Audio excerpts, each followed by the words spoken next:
Hello guys, welcome to parametric classes. देखिए, आज की क्लास जो हम लोग का जो क्लास है वो है 9th क्लास की जो पियर्सन बुक है उसकी हम लोग सोल्यूशन करेंगे। फर्स्ट चैप्टर नंबर सिस्टम की। तो स्टार्ट करते हैं बिना टाइम वेस्ट किए। देखिएगा शुरू से। दूसरी बात, अगर से इसमें जो क्वेश्चन हम सॉल्व करें और उसमें मान लेते हैं थ्योरी पार्ट आती है तो हम साइड में थ्योरी भी बताते चलेंगे ताकि आपको समझ में आसानी। ठीक है, यानी कि वेरी शॉर्ट टाइप क्वेश्चन पहले हम लोग करेंगे। वेरी शॉर्ट टाइप क्वेश्चन करेंगे, उसके बाद धीरे धीरे देखिए इसका लेवल करके क्वेश्चन दिया है, लेवल 1 लेवल 2 कर। तो पहले वेरी शॉर्ट, बहुत इजी है। ठीक है, कह रहा है इसको सॉल्व करना। देखिए 5 क्वेश्चन की 6 क्वेश्चन लिखे हैं। ठीक है, 6 क्वेश्चन लिखे हैं, इसको सॉल्व करना है। टोटल वेरी शॉर्ट क्वेश्चन में लगभग 30 क्वेश्चन है। तो लाइन बाय लाइन हम सारे का सॉल्यूशन करते चले जाएंगे। इसको सॉल्व करना है तो ये देखिए √5 है और ये कितना है, रूट में 125। तो आप इसको लिख सकते हैं √5 इंटू ये लिखिएगा 25 इंटू 5, या फिर आप ऐसे करिए डायरेक्ट इसको मल्टीप्लाई कर दीजिए। दोनों रूट होने की वजह से डायरेक्ट इसमें क्या हो जाएंगे, मल्टीप्लाई हो जाएंगे। ये हो जाएगा अंडर 625। आप मल्टीप्लाई कर चेक कर लीजिएगा। और 625 किसकी स्क्वायर है, 25 के स्क्वायर है। तो इसका आंसर हो जाएगा 25।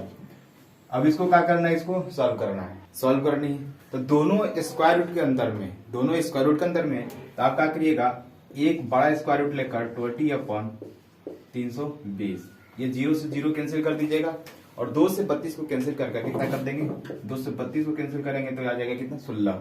तो अंडर रूट में 1/16। अब फिर इसको सॉल्व करिएगा तो 1/4। ठीक है, नेक्स्ट क्वेश्चन है, ये जरा ध्यान समझिएगा। ये अंडर √3 है, ये इसको हम लोग पढ़ते हैं कैसे, देखिए क्यूब रूट ऑफ 6, ये भी क्यूब रूट ऑफ 6, ये भी क्यूब रूट ऑफ 6। तो ये क्यूब रूट ऑफ 6 आप ऐसे भी लिख सकते हैं 1/3। ये तोड़ने का तरीका होता है, यहाँ जो नंबर मौजूद होती है उस अंदर, जैसे मान लेते हैं अंडर रूट में 7 और ये यहाँ मान लेते हैं यहाँ 4 है। ठीक है, तो इसको हम लोग दूसरे तरीका से लिख सकते हैं 7 का पावर 1/4, 7 की पावर 1/4। ठीक है, यहाँ जो भी मौजूद रहेगी उसको 1 अपन कर अंदर की पावर डालकर लिख देंगे। अंदर जो रहेगा वो पहले लिख देंगे और यहाँ 4 5 6 7 8 9 जो भी रहेगा 1 अपन कर लिखेंगे। ठीक है, तो ये देखिए ये सारे नंबर को हम वैसे ही चेंज कर रहे हैं। तो ये चेंज होगा तो 6 पावर 1/3, फिर ये चेंज होगा तो 6 पावर 1/3, फिर ये चेंज होगा तो 6 की पावर 1/3। अब यहाँ देखिएगा एक्सपोनेंट की लॉ है कि जब बेस सेम होती है और गुणा होता है तो क्या करते हैं, पावर को ऐड कर देते हैं। ठीक है, तो यहाँ देखिएगा 6 के पावर 1/3 प्लस 1/3 प्लस 1/3। ठीक है, और ये जब डिनोमिनेटर सेम है तो केवल नोमिनेटर को ऐड करेंगे। तो 1 + 1 + 1 3 बार ऐड होगा तो कितना हो जाएगा, 3। और ऊपर 3 नीचे भी 3 कैंसिल होगा, कितना हो जाएगा 1, यानी 6 के पावर 1 = 6। ठीक है, नेक्स्ट क्वेश्चन ये है कि देखिए ये भाग करना है, नीचे और भाग के बाद जो ये सिंबल दिया जाता है, देखिए भाग का है सिंबल, उसके बाद से ये चीज दिया गया तो ये नीचे होगा और ये कहाँ होगा, ऊपर होगा। तो इसको कैसे दूसरे तरीके से कैसे लिख सकते हैं, √3 अपॉन में 4, और ये देखिए 4 रूट में 12 है तो 12 को हम लोग क्या लिख सकते हैं, 4 × 3, और 4 2 की स्क्वायर है। 4 जब 2 की स्क्वायर है तो 4 जब 2 की स्क्वायर, तो 4 होने की वजह से बाहर कितना आएगा, 2। अब एक और देखिए यहाँ समझ लेते हैं, रूट में 12 है। ठीक है, इसको लिख सकते हैं 4 × 3, और ये 4 जो है 2 के स्क्वायर है, बाहर निकल जाएगा, फिर 3 अंदर आ जाएगा। तो ऑलरेडी 4 बाहर है, अगर 2 और आया बाहर तक मल्टीप्लाई होकर कितना हो जाएगा, 8, और √3 ये कैंसिल होकर कितना हो जाएगा, 1/8। ठीक है, नेक्स्ट क्वेश्चन ये 5 नंबर, द सम या difference of a rational and irrational number is क्या। देखिए ये फिल इन द ब्लैंक्स की क्वेश्चन है, मतलब कह रहा है कि रेशनल और इरेशनल का जोड़ और डिफरेंस क्या होगा, हमेशा इरेशनल होगा। आप कभी भी एग्जांपल लेकर समझ सकते हैं कि एक रेशनल नंबर हो और एक इरेशनल नंबर हो तो ये कभी जुट नहीं पाएंगे, इसलिए नहीं जुटेंगे, दोनों एक साथ लिखेंगे। जब दोनों एक साथ लिखेंगे तो वो इरेशनल नंबर बन जाएगा, क्योंकि उसमें इरेशनल मौजूद है। इसका आंसर हो जाएगा इरेशनल। अच्छा, अगर से क्लियर करने के लिए इसे आप एग्जांपल लेकर समझ सकते हैं। जैसे मान लेते हैं आपने लिया 2 + √3, देखिए ये रेशनल है और ये इरेशनल है, दोनों को जोड़ेंगे तो ये जो पूरी नंबर बनी, ये पूरा नंबर क्या हो जाएगा, इरेशनल हो जाएगा। चाहे ये घटाएंगे तब भी क्या होगा, इरेशनल ही होगा। ये 6 नंबर क्वेश्चन कर रहा है कि √7/3√3 इन रेशनल डिनोमिनेटर, जो डिनोमिनेटर है उसको रेशनल बनाना है। इसका मतलब √7, नीचे कितना है 3√3, तो हम इसमें डिनोमिनेटर को रेशनल बनाने के लिए हम क्या करेंगे, रूट वाला टर्म हटाएंगे। तो रूट वाला टर्म हटाने के लिए जैसे मान लीजिए यहाँ ले लेते हैं, दिखाई नहीं दे रहा होगा, तो 7/3√3 है। ये डिनोमिनेटर जो है आपको रेशनल बनाना है, तो इसका मतलब √3 हटना चाहिए तब ना। तो √3 हटने के लिए √3 से ही क्या कर देंगे, मल्टीप्लाई कर देंगे। तो ये मल्टीप्लाई हो जाएगा तो 21 हो जाएगा रूट में, और ये मल्टीप्लाई होकर 3 और इससे मल्टीप्लाई होकर 9, ये 3 का 9। ठीक है, ये 5-6 क्वेश्चन हो गए। नेक्स्ट क्वेश्चन,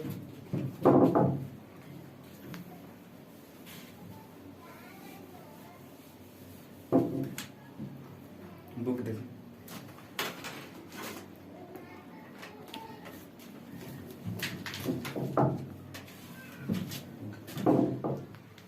तो 7th नंबर क्वेश्चन जरा देखिएगा, कह रहा है कि two mixed quadratic surd a + √b and a - √b whose sum and product, देखिए ध्यान से समझिएगा, सम एंड प्रोडक्ट, जोड़ और गुणा आर रेशनल, यानी दो सॉर्ट इस तरीका से लिया गया कि दोनों को जोड़ और दोनों का प्रोडक्ट करने पर भी रेशनल आ जाता है। तो ऐसे सॉर्ट को हम लोग क्या कहते हैं, ऐसे सॉर्ट को कंजुगेट कहते हैं। क्या कहते हैं जी, कंजुगेट। ठीक है, जैसे इन दोनों सॉर्ट को आप जोड़िएगा। सॉर्ट क्या होता है जरा ध्यान समझ लेते हैं। जैसे रूट के अंदर रेशनल नंबर होनी चाहिए, रूट के अंदर क्या होनी चाहिए, रेशनल नंबर होनी चाहिए। और यहाँ जो है ये रेडिकल का सिंबल है, ठीक है। और यहाँ हम लोग एन डालते हैं, जैसे एन की जगह कोई भी आपका पॉजिटिव नंबर होनी चाहिए। यहाँ पॉजिटिव नंबर में 2, 3, 4, 5 कुछ भी nth पावर होनी चाहिए, 1/nth पावर रूट के अंदर, तब हम कहेंगे वो क्या है, सॉर्ट है। अच्छा, सॉर्ट के और एग्जांपल ले लेते हैं। जैसे सॉर्ट समझने के लिए एग्जांपल बहुत जरूरी होता है। जैसे हमने लिया 3 और ये लिया 2, ये एक प्रकार का सॉर्ट है। अच्छा, हमने लिया 6 + 2√2 और इसके अंदर ये रूट में डाल दिया, तो ये सॉर्ट नहीं है, क्योंकि अंदर क्या होनी चाहिए, अंदर आपका क्या होना चाहिए, रेशनल नंबर होनी चाहिए। ठीक है, तो अंदर रेशनल नंबर होगा तभी आप कहिएगा सॉर्ट है। इसीलिए कहा जाता है कि जितने सारे सॉर्ट होते हैं, सारे सॉर्ट रेशनल होते हैं, सारे सॉर्ट इरेशनल नंबर होते हैं, सारे सॉर्ट इरेशनल होते हैं। लेकिन जितनी इरेशनल नंबर होती है वो सारे के सारे सॉर्ट नहीं होते। जैसे एग्जांपल के तौर पर पाई, ये पाई आपका क्या है, इरेशनल नंबर है, लेकिन सॉर्ट नहीं। और भी एग्जांपल ले लेते हैं, जैसे नॉन टर्मिनेटिंग, नॉन रिपीटिंग, जैसे 2, 0.21, 221, 2221, इस तरीका से ये ना ही खत्म हो रहा है और ना ही रिपीट कर रही है, तो ये भी एक नंबर है। लेकिन ये कौन सी नंबर है, ये इरेशनल नंबर है, तो ये आपका सॉर्ट नहीं है। और ये आपका इरेशनल नंबर है परंतु ये सॉर्ट नहीं है। तो ये फिलहाल शॉर्ट और रेडिकल के लिए हम स्पेशल एक लेक्चर बना देंगे।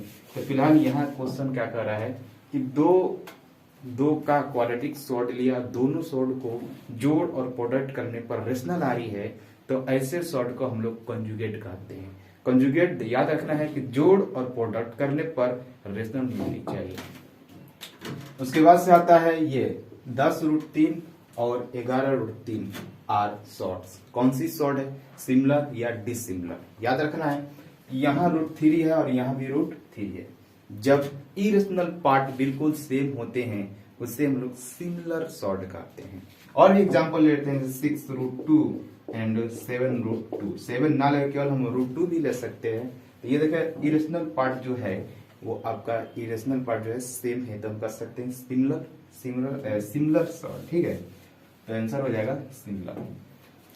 उसके बाद से यहाँ देखिएगा x + √y is a pure sort. Pure sort का मतलब होता है कि जो रियल पार्ट हो जाए वो 0 हो जाए, तो ये मिल जाएगा प्योर सॉर्ट। तो आंसर क्या बन जाएगा, 0, यानी ये कंजुगेट सॉर्ट। अच्छा, कंजुगेट बताना है, √5 - 3। √5 - 3 का आपको क्या करना है, कंजुगेट बनाना। तो याद रखना है कि कंजुगेट क्या होता है, जोड़ने पर और प्रोडक्ट करने पर क्या होनी चाहिए, रेशनल बननी चाहिए। तो यहाँ रेशनल बनने के लिए इससे क्या तरीका है कि जो रूट से क्या करना है, रूट से पहले उसी को साइन हम क्या करेंगे, चेंज कर देंगे। बाकी जो कांस्टेंट रहेगा बगल में उसका साइन बिल्कुल हम चेंज नहीं करेंगे। जैसे इसका कंजुगेट बनेगा, यहाँ क्या है प्लस है तो हम लिख देंगे -√5, या माइनस है तो प्लस, माइनस है तो माइनस से रखेंगे, ठीक है। देखिए ये सही है या गलत, ये हम कैसे पहचान करेंगे। इन दोनों को आप क्या कर लीजिए, जोड़ लीजिए, ऐड कर लीजिए। ऐड करने से आपको मालूम हो जाएगा कि ऐड और प्रोडक्ट करने से आपको मालूम हो जाएगा कि ये आपका कंजुगेट है कि नहीं। देखिए -√5 और +√5 ऐड करने पर क्या हो जाएगा 0, और -3 ऐड करने पर क्या हो जाएगा -6। तो -6 आपका तो रेशनल है। अच्छा मल्टीप्लाई करते हैं, √5 -3 और -√5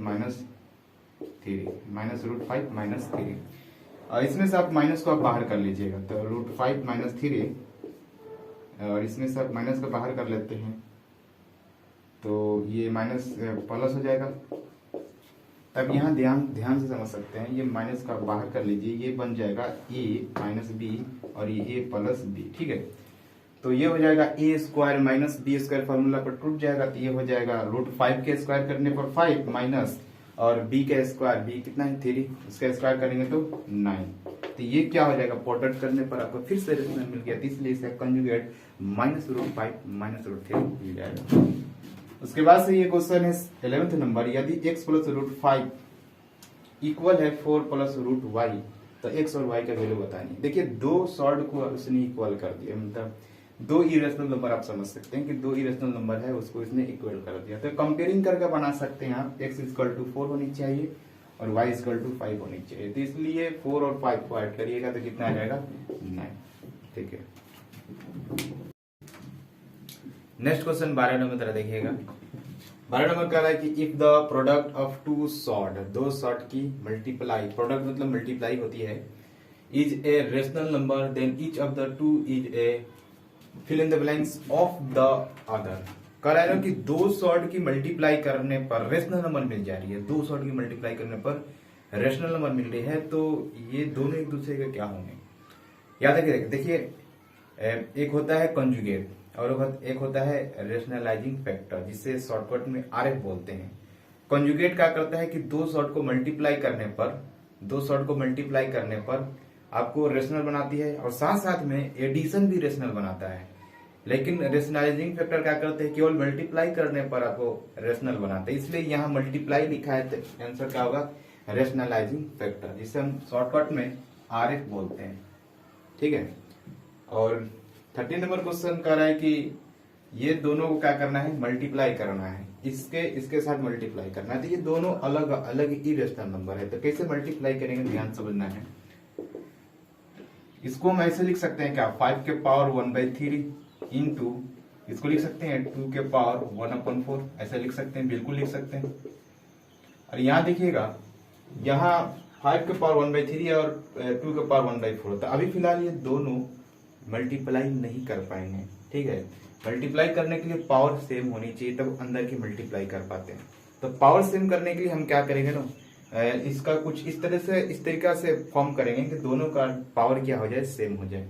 तो 3 और 4 कैल्शियम निकाल लेते हैं, 3 और 4 कैल्शियम निकालिएगा तो आपका आ जाएगा 12 आ जाएगा। तो फिर इसको हम कैसे लिखेंगे सही आपका, देखिएगा 1/3 है तो हम लोग लिख सकते हैं 4/4, ठीक है, क्योंकि 4/4 कैंसिल होकर 1 हो जाएगा। फिर 1 से मल्टीप्लाई करेगा 1/3 से तो कोई फर्क नहीं पड़ने वाला। और फिर इंटू 2 के माथे पर 1/4 है तो ऐसे लिख सकते हैं 3/3, क्योंकि ये भी 12 दे देगा। तो यहाँ देखिएगा 5 के जो पावर है ये हो जाएगा 4 के पावर 12 और ये 2 के पावर जो है 3/12 हो जाएगा। तो डिनोमिनेटर दोनों का क्या हो गया, सेम हो गया। अब क्या करना है कि 5 को जो पावर 4 है 4/12 है, 4 अंदर भेज देंगे और 1/12 बाहर, और फिर इंटू उसी प्रकार इसमें भी 2 के पावर 3 अंदर भेज दो और 1/12 बाहर। अब देखिएगा दोनों का पावर क्या हो गया, सेम हो गया। ये हो गया 5 के पावर 4 और ये हो गया 2 के पावर 3। तो जब पावर बाहर का पावर सेम होती है तो दोनों अंदर को मल्टीप्लाई कर जो पावर है वो लिख देंगे। इस प्रकार 5 के पावर 4 है इंटू 2 के पावर 3 और उसकी पावर 1/12। अब इसको मल्टीप्लाई कर दीजिएगा तो आपका आंसर आ जाएगा। नेक्स्ट है कि विच इज ग्रेटर। अच्छा, ये क्वेश्चन पूरा नहीं लिखा है जी, इसमें से कौन सी बड़ा है, केवल डाटा नहीं लिखा है, डाटा लिख लेते हैं। विच इज ग्रेटर, कौन कौन सा क्वेश्चन है। विच इज ग्रेटर √2 और क्यूब रूट ऑफ 3, इन दोनों में बड़ा कौन है आपको बताना। तो ये बहुत आसान क्वेश्चन है, लेकिन इस टाइप के क्वेश्चन और भी पूछे जाते हैं। √2 cube root of 7 4th root of 8 इस तरह से करके पूछा जाता है। तो एक तरीका है जो आपको बनाना है, मतलब याद रखनी, यही तरीका से वो भी क्वेश्चन बन जाएगा जो आपको मिलेगा और इसमें दिया होगा तो हम लोग बनाएंगे। यह नीचे देख लीजिए √2 और क्यूब रूट ऑफ 3, ठीक है। इसको हम लोग लिख सकते हैं 2 के पावर 1/2 और इसको लिख सकते हैं 3 के पावर 1/3। तो हम क्या करेंगे, दोनों का जो पावर है, हम इसमें जिस तरह से 1/12 इक्वेट किया था उसी तरह से इन दोनों का पावर क्या करेंगे, सेम करेंगे। तो देखते हैं, देखिए इसमें जब पावर बाहर का पावर सेम हो गया तो अंदर जो बड़ा है वही बड़ा हो जाएगा। तो ये 5 के पावर 4 है, ये 2 के पावर 3 है, तो ये बड़ा हो जाएगा। उसी प्रकार इसमें भी नियम लगाएंगे, वही मतलब वही कंसेप्ट इसमें लगाएंगे। 2 और 3 कैंसिल निकालिएगा तो कितना आ जाएगा 6। इसका मतलब यहाँ हम 3/3 करेंगे और यहाँ क्या करेंगे 2/2, ताकि डिनोमिनेटर दोनों का क्या हो जाए 6 हो जाए। तो ये ऊपर मल्टीप्लाई करेगा तो कितना हो जाएगा 3 के पावर 3/6, ये मल्टीप्लाई करेगा और ये से मल्टीप्लाई करेगा और ये हो जाएगा कितना, इसे मल्टीप्लाई करेगा 2 के पावर 6, ठीक है। अब ये 3 इसको दे देंगे और 2 इसको दे देंगे, तो ये कितना हो जाएगा 2 के पावर 3 और उसके पावर 1/6। फिर इसको कैसे लिखेंगे 3 के पावर 2 और उसके पावर 1/6। तो दोनों का पावर क्या हो गया, बिल्कुल सेम हो गया। अब ये 2 का क्यूब करेंगे तो कितना मिलेगा 8 और 3 का स्क्वायर करेंगे तो कितना मिलेगा 9 और इसके पावर भी 1/6, इसके पावर भी 1/6। तो दोनों में पावर सेम होने की वजह से बेस में देखेंगे कौन ज्यादा है, तो जो ज्यादा होगा वही बड़ा हो जाएगा। तो ये 9 ज्यादा है 8 से, इसलिए ये क्या हो जाएगा क्यूब रूट ऑफ 3 √2 से अधिक हो जाएगा। उसके बाद से 15 नंबर क्वेश्चन कर रहा है कि express the surd 2√3 as a pure. इससे प्योर सॉर्ड बनाना है। प्योर सॉर्ड क्या होते हैं, केवल रूट में होता है, बाहर कुछ नहीं होती है। इसका मतलब जो 2 है उसको अंदर भेजना पड़ेगा, तो 2 अंदर जाएगा कैसे, ये स्क्वायर रूट है इसलिए 2 अंदर जाएगा तो उसका स्क्वायर हो जाएगा। तो 2 का स्क्वायर कर लीजिए, कितना हो जाएगा 4 और अंदर भेज दीजिएगा तो 3 से मल्टीप्लाई हो जाएगा, कितना हो जाएगा 4 3 12। तो ये हो जाएगा प्योर रूट इसका। तो इस तरीके से हम लोगों ने अभी तक फिलहाल 15 क्वेश्चन सॉल्व किए हैं। नेक्स्ट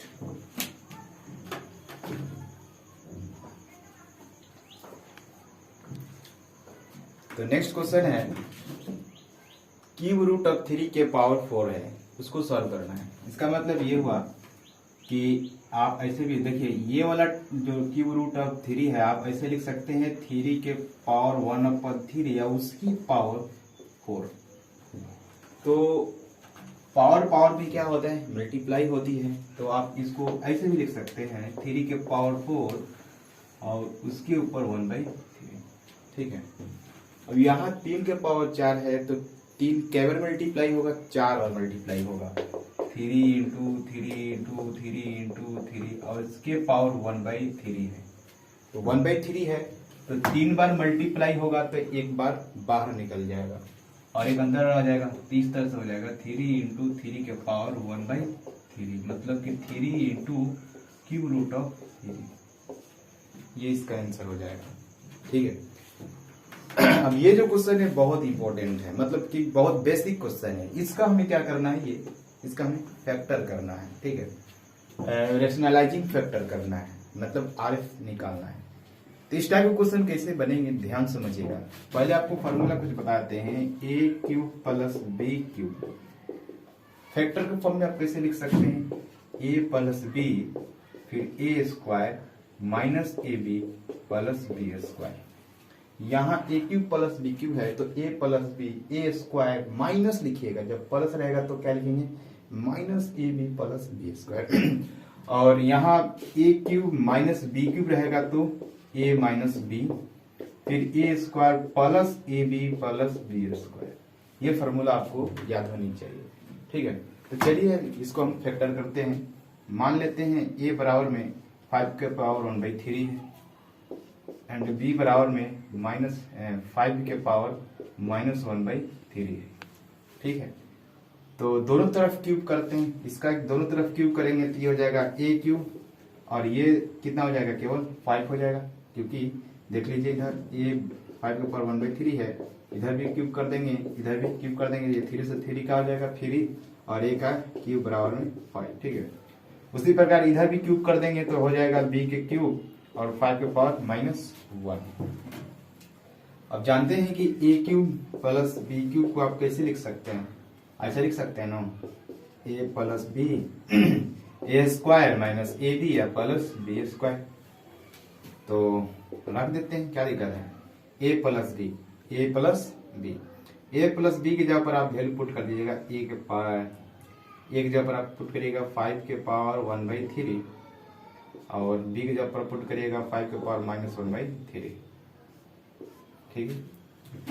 और यहाँ देखिए ए स्क्वायर, यहाँ क्या करना होगा, यहाँ ए का वैल्यू है 5 के पावर 1/3, तो दोनों तरफ स्क्वायरिंग कर दीजिएगा, कितना हो जाएगा, ये पावर मल्टीप्लाई हो जाएगा तो 2/3 हो जाएगा, तो 5 के पावर 2/3 माइनस ए का वैल्यू आपका कितना है, ए का वैल्यू आपका कितना है 5 के पावर 1/3, बी का वैल्यू कितना है 5 के पावर -1/3, तो 5 यहाँ ए की जगह पर हम 1/3 और बी की जगह पर 5 के पावर -1/3 लिख देंगे, ठीक है। फिर plus B square, B square मतलब इसका स्क्वायर कर देंगे, तो स्क्वायर करिएगा तो कितना हो जाएगा 5 के पावर -2/3 और इसको सॉल्व कर लीजिए पहले, तो कितना हो जाएगा जी 5 के पावर 1/3 प्लस 5 के पावर -1/3, ये हो जाएगा 5 के पावर 2/3 माइनस, इसको देखिए बेस सेम है तो पावर ऐड करिएगा, तो 1/3 -1/3 ऐड करने से 0 हो जाएगा, तो 5 के पावर 0 वैल्यू कितनी हो जाएगी 1, फिर प्लस ये कितना हो जाएगा 5 के पावर -2/3। तो आप देख सकते हैं इसका फैक्टर कौन बनेगा, ये, क्योंकि इसका फैक्टर रेशनलाइज्ड फैक्टर ये बनेगा, क्योंकि इसको मल्टीप्लाई करेंगे इसके साथ, तो आपको क्या मिल जाएगा a cube plus b cube, मतलब a cube plus b cube value निकालेगा, ए क्यूब का वैल्यू कितनी है 5 और बी क्यूब की वैल्यू कितनी है 1/5, मैं तो 1/5 बोल सकते इसको, क्योंकि 5 के पावर -1 है तो 1/5 बोल सकते हैं। अब दोनों को ऐड करने पर क्या मिलेगा आपको, रेशनल मिल जाएगा। तो यही होता है रेशनलाइजिंग फैक्टर। रेशनलाइजिंग फैक्टर कहता है क्या है कि यदि दो इरेशनल नंबर को क्या करिएगा, अगर से प्रोडक्ट करने पर रेशनल मिल जाती है तो वे एक दूसरे के क्या बोलते हैं, आरएफ बनते हैं, रेशनलाइजिंग फैक्टर बनती है। तो इसका रेशनलाइजिंग फैक्टर क्या बनेगा, ये वाला बनेगा 5 के पावर 2/3 -1 प्लस 5 के पावर -2/3, क्योंकि इन दोनों को मल्टीप्लाई करने पर आपको क्या मिल जा रहा है, रेशनल मिल जा रहा है, क्योंकि इसका वैल्यू आप यहाँ से लिख सकते हैं 5 और बी क्यूब का वैल्यू लिखेंगे 1/5, इसको सॉल्व करिएगा तो क्या मिलेगा, रेशनल मिलेगा, ठीक है। ये बहुत अच्छा मतलब कि कॉन्सेप्चुअल क्वेश्चन है, इसे आप लोग अच्छी से समझना चाहिए, बार बार आप इसे रिपीट करके देख सकते हैं।